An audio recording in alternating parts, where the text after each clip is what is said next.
Elle s'appelait Ronée Nicole Goode et elle a été abattue par ICE, la police de l'immigration de Trump.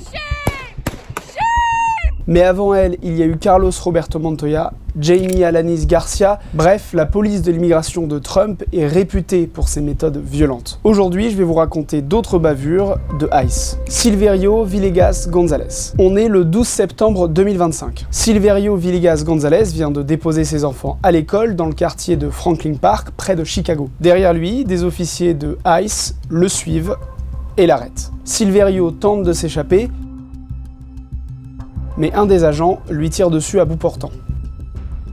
Quelques mètres plus loin, la voiture de Silverio se crache contre un camion. L'un des officiers de ICE sort de cette arrestation blessé au genou. Selon le département de la sécurité intérieure américain, il aurait été traîné par le véhicule. Mais dans une vidéo obtenue par le Chicago Sun-Times, l'officier qualifie lui-même ses blessures de superficielles.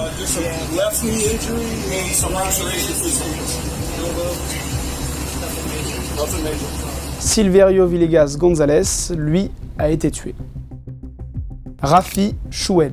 9 septembre 2025, Rafi Choued, 79 ans, est dans sa station de lavage de voitures à Los Angeles. Vers 11 h, la caméra de vidéosurveillance montre un agent de ICE débouler dans le car wash. Rafi Choued se dirige vers l'agent et se fait projeter au sol.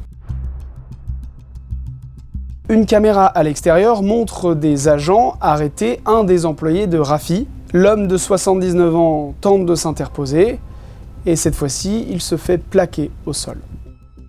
À la suite de cette altercation, il est détenu pendant 12 heures. D'après ABC News, Rafi Choued ressort avec des côtes cassées, des blessures au coude et un traumatisme crânien. Depuis le retour de Trump à la présidence des États-Unis, des histoires comme ça, il y en a eu plein. Une femme traînée et arrêtée, le visage enfoncé dans la neige, une arrestation dans une église ou même dans les couloirs d'un tribunal. Le président américain avait promis des expulsions massives.